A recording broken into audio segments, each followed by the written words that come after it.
જય શ્રી કૃષ્ણ મિત્રો, આપ સૌનું સ્વાગત છે મારી યુટ્યુબ ચેનલ વ્રતની કથાનો ભંડારમાં। આજે આપણે આ વિડીયોમાં સાંભળવા જઈ રહ્યા છીએ કે અલુણા વ્રતની કથા વાર્તા તથા સૌ પ્રથમ આપણે જાણી લઈશું કે અલુણા વ્રતની વિધિ શું છે।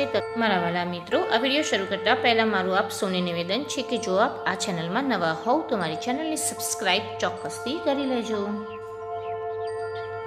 શ્રી ગણેશાય નમઃ। સૌ પ્રથમ આપણે જાણી લઈએ કે અલુણા વ્રતની વિધિ શું છે।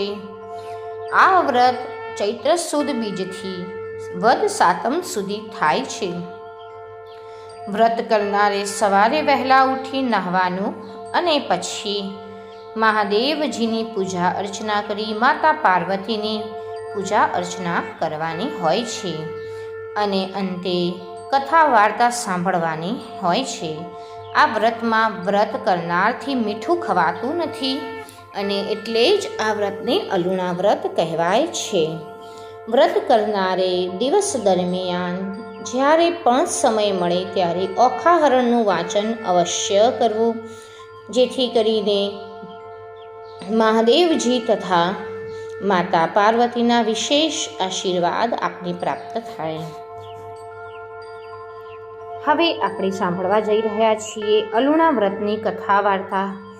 મારા વાલા મિત્રો, મારું આપ સૌને નિવેદન છે કે આ વાર્તા સાંભળતા સાંભળતા તમે તમારા મનમાં ઓમ નમઃ શિવાયનો જાપ ચોક્કસથી કરજો, જેથી કરીને તમને આ વ્રત સંપૂર્ણ ફળ પ્રાપ્ત થાય। ઓમ નમઃ શિવાય। જય મા પાર્વતી માં, જય મા ગૌરી।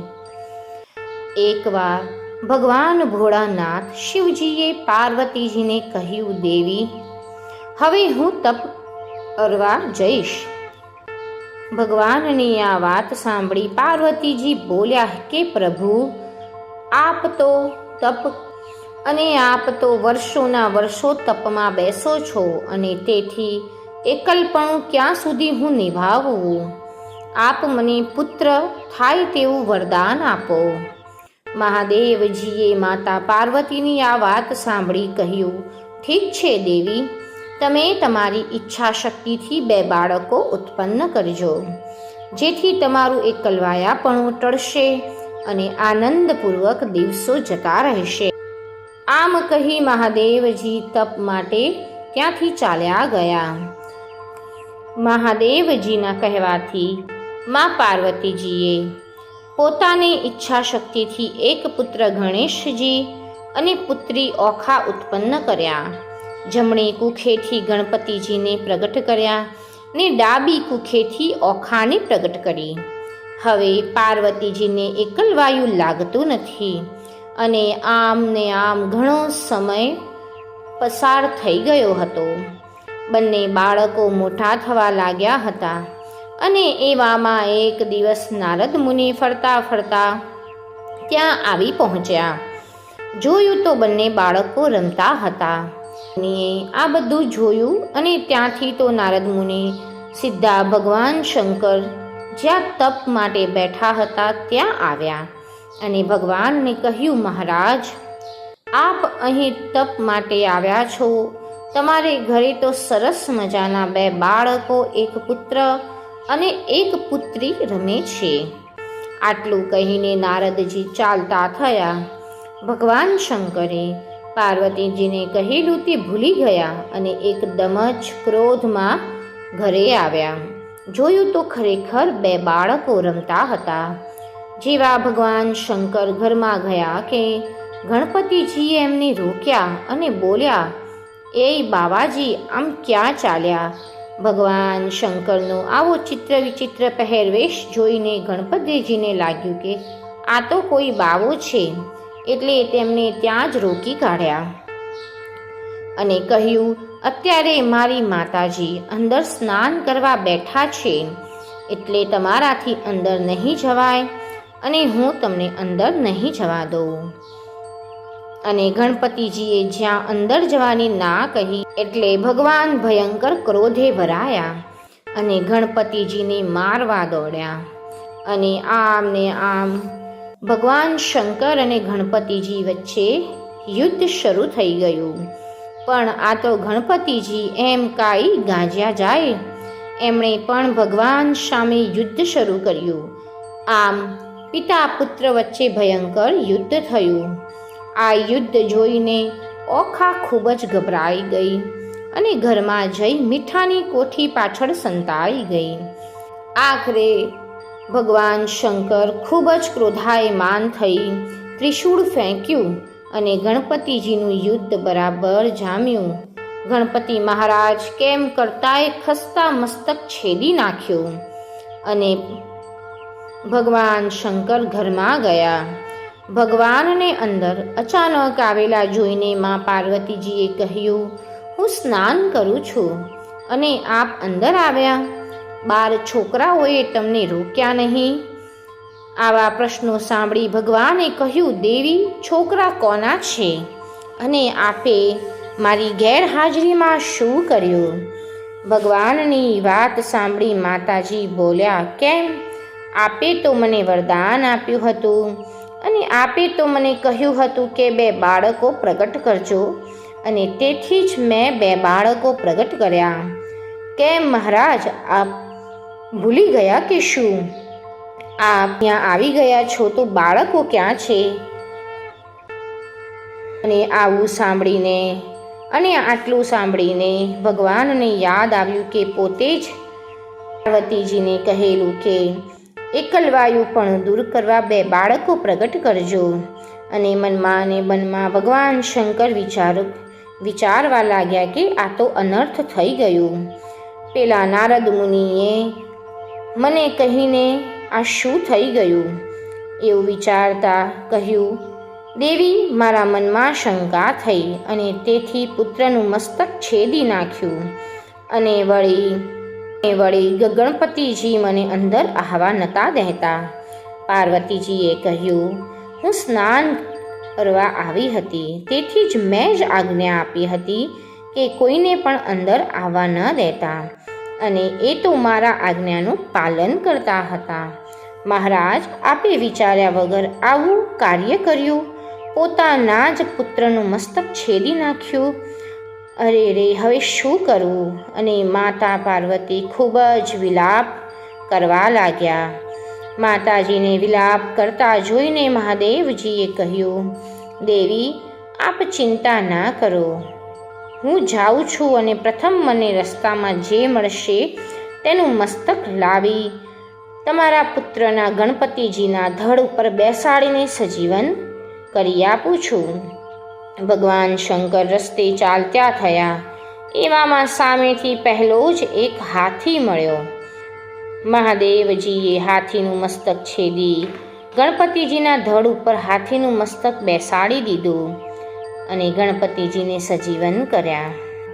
પુત્રનું માથું હાથીનું જોઈને માતા પાર્વતીજીને ઘણું જ દુઃખ થયું. ભગવાન ભોળાનાથે કહ્યું, દેવી, તમે શાંત થઈ જાઓ.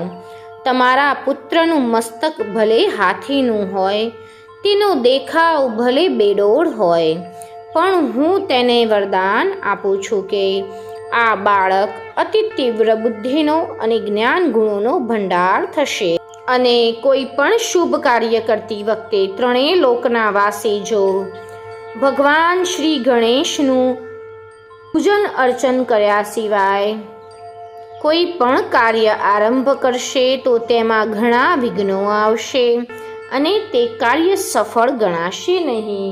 અને આ જ કારણથી આપણે દરેક શુભ કાર્યમાં પ્રથમ દેવતા તરીકે ભગવાન ગણેશનું વંદન કરીએ છીએ તથા તેમનું પૂજન અર્ચન કરીએ છીએ. અને આ પછી પાર્વતીજીને થયું કે આટલું બધું થયું ત્યારે ઓખાએ મને ખબર કેમ ના આપી અને તે અત્યારે ક્યાં છે?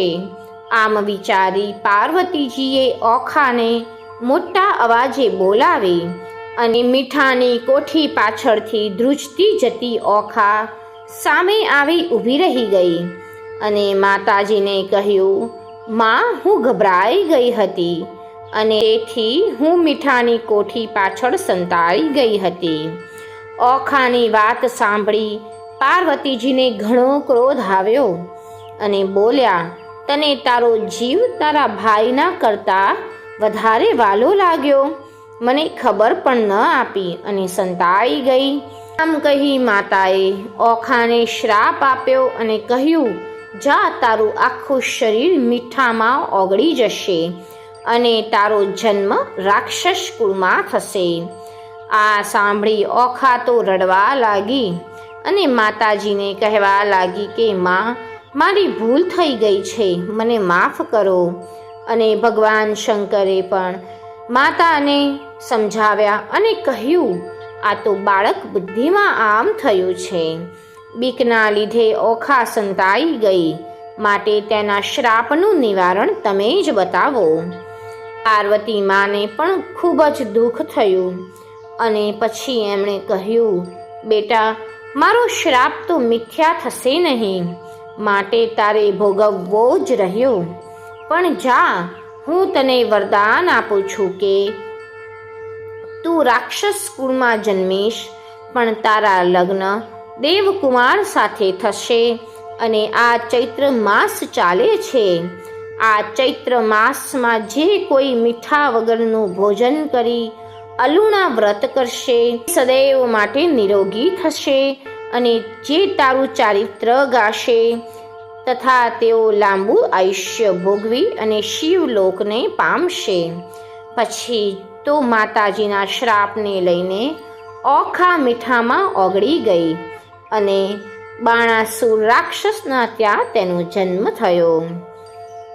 અને બાણાસુર રાક્ષસના ઘરે ઓખા ધીમે ધીમે મોટી થતા પ્રધાન પુત્રી ચિત્રલેખાની મદદથી ભગવાન શ્રી કૃષ્ણના પૌત્ર અનિરુદ્ધ સાથે તેના લગ્ન થયા.